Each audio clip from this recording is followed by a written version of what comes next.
The torches flicker against the stone walls. A woman draped in royal silk stands above a pit of writhing prisoners. Her crown gleams not with jewels, but with the terror in their eyes. She raises her hand, and with a single gesture entire families are condemned to death. Who was she, and why did history choose to bury her name?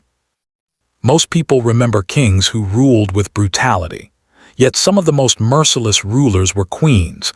They were not the gentle figures painted in fairy tales, but storm winds tearing apart their worlds. Tonight, we resurrect their forgotten names. From medieval castles to desert kingdoms, from icy palaces to ancient temples, women seized power in moments when men fell. History has twisted their image. Some branded them monsters, some saints. But what remains is the trail of blood and whispers that refuse to die. Picture the 16th century, a Hungarian fortress echoing with screams. Rumors spread across villages of noble girls disappearing by night and never returning at the same time. Across the seas, an African queen commands armies of warriors trained to strike without mercy. Meanwhile, in India, a widowed queen draped in white vows never to bow to invading empires. Each story is a blade slicing into the illusion of delicate queenship. The clang of chains reverberates. The scent of iron from spilled blood lingers. Candles sputter in drafty halls. The heat of 1,000 torches makes the air choke. And in the middle of this sensory storm stands a queen, unmoved, unblinking, like a statue carved out of steel. What drove them? Was it vengeance, madness, survival, or simply the intoxication of absolute power? Stay with me, because one of these queens may have murdered not hundreds, but thousands, leaving behind a legacy darker than any king of her age. Imagine you are a servant carrying water up a spiral staircase. You hear muffled cries from behind locked doors. You glance, but a soldier shoves you away. Now, imagine you are a courtier bowing before your queen, knowing one wrong word means your head will roll. Finally, imagine you are one of the condemned, staring at the ceiling as chains tighten around your wrists. Whispers among peasants speak of cellars dripping with blood. They think they exaggerate, yet the truth, once uncovered, will chill even the most hardened warrior. Let us begin with Erzsébet Báthory of Hungary, a noblewoman praised for her beauty and wealth. But when her husband went to war, she turned her castle into a chamber of horror. Servants vanished, nobles' daughters vanished. Witnesses later claimed she bathed in blood to preserve her youth. Whether true or legend, the bodies piled high. She was not executed, instead bricked alive into her chambers, left to die slowly in darkness. A queen of shadows erased from polite memory. Some historians argue she was framed by men who envied her fortune. Others insist the testimonies of hundreds cannot be fabricated. The legend of the Blood Countess refuses to die. Perhaps she was a victim of politics, or perhaps the most prolific female killer in history. Think of the girls dragged into her halls, hearts racing, palms sweating the cold stone floor against bare feet. A final prayer on trembling lips. Imagine their mothers waiting at home, windows flickering with candlelight, never knowing why their daughters never returned.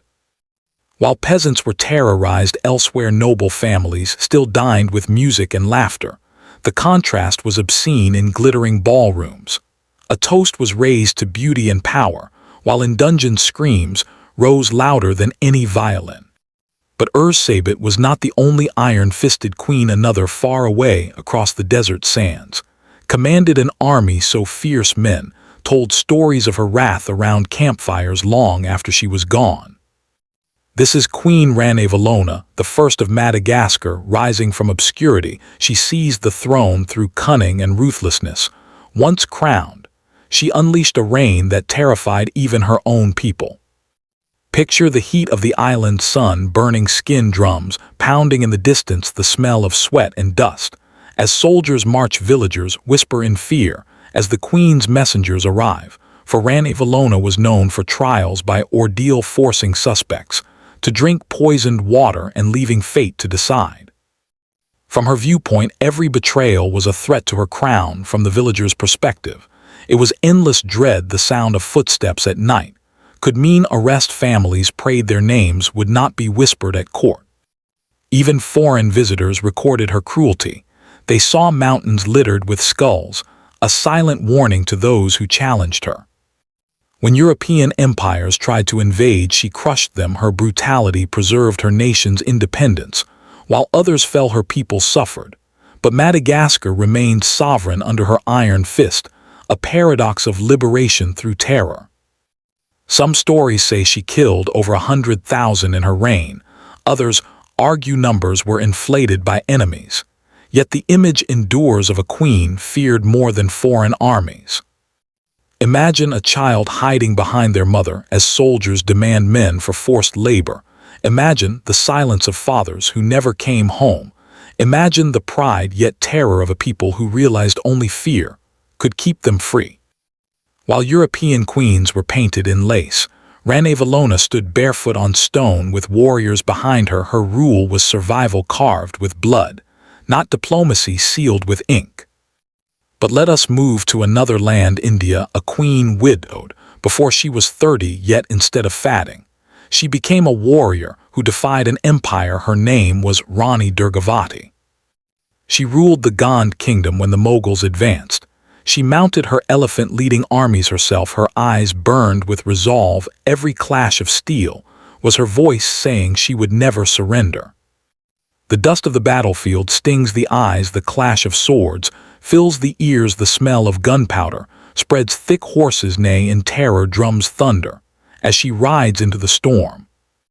Her soldiers see a queen not in the palace, but beside them, mud on her feet, blood on her sword. The Mughals see a woman who refuses to kneel, defying even the emperor of Hindustan. Yet in every story of defiance comes the shadow of sacrifice. When defeat became certain, she refused capture, choosing death over dishonor. She plunged a dagger into herself. Her legacy was not tyranny, but the iron fist of dignity against overwhelming odds. Some call her martyr, others whisper she knew survival would mean humiliation. Legends paint her as both saint and warrior, but her death became a flame of resistance for generations. Her soldiers wept not just for their queen, but for a mother figure who shared their struggles. They buried her not in gold, but in the memory of courage.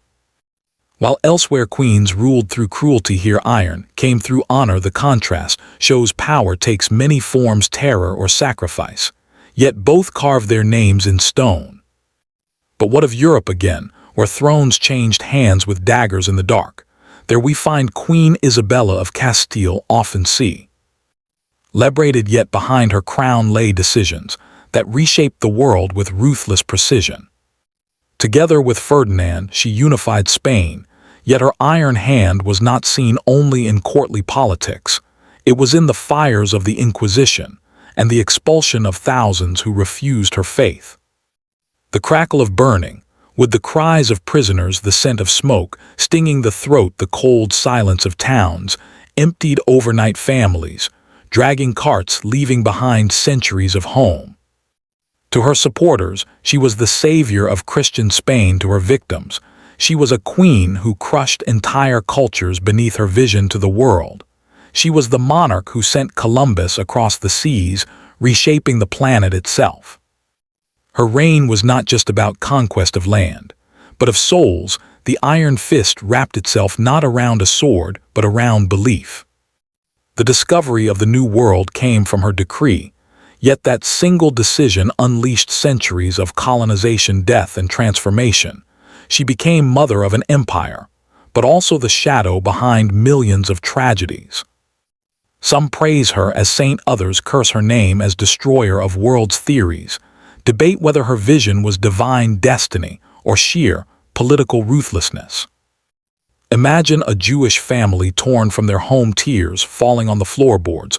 One last time, imagine an indigenous family in the Americas, seeing ships arrive with flags never before seen. Isabella never touched them, yet her decree sealed their fate. In her private life, she prayed, knelt, and wept like any believer, yet outside palaces, entire nations were redefined by her iron will. And finally, one more queen, a name whispered with both awe and dread: Catherine de' Medici of France. Born into one of Italy's most powerful families, married into France, She became queen consort, mother to kings. And the silent puppeteer behind the throne, her reign saw endless plots, wars, and rivers of blood. The Parisian air thick with incense from churches. Yet outside the cobblestones ran red with blood bells, rang over cries of massacre banquets laced with poison whispers, in candle-lit halls daggers hidden beneath silk sleeves. To Catholics she was defender of faith, to Protestants she was the Black Widow, the architect of the St. Bartholomew's Day massacre, where thousands were slaughtered overnight in the streets. Her love for her sons was said to drive her. She would sacrifice anything to keep their crown secure, and sacrifice she did. Some say she orchestrated assassinations with poisoned gloves or books. Others argue she was more pragmatic, yet the deaths followed her shadow like a curse. Legends call her witch, some say. She studied dark arts in hidden chambers. Whether true or not, her image as a queen cloaked in sorcery remains centuries later. Imagine mothers clutching their children as soldiers stormed homes in Paris. Imagine Catherine standing in her palace heart, torn between survival of her bloodline and the river of death outside. Perhaps she felt nothing, perhaps she felt too much. We will never know. While poets wrote verses of love, Catherine wrote her legacy in veiled letters sealed with blood. The elegance of French courts became a mask for a kingdom devouring itself. Now step back and see the pattern, from Hungary to Madagascar, from India to Spain, from France to every land. These queens shattered the illusion of gentle femininity. Their crowns were sharpened into weapons. They ruled not with whispers, but with fists of iron. Some preserved their nations, some destroyed them. All left scars so deep that even centuries later their shadows stretch across history. Perhaps power itself is the true monster, and gender only its disguise. Perhaps cruelty and greatness are forever bound together in the fabric of crowns. What is worse, a tyrant who destroys his enemies, or a savior who saves a nation by sacrificing its people? And if you think these queens were terrifying, wait until you hear about the forgotten kings who drowned their empires in madness. History is not a tale of heroes and villains, but of humans scarred by ambition. The queens you met tonight remind us that behind every crown lies a price in blood.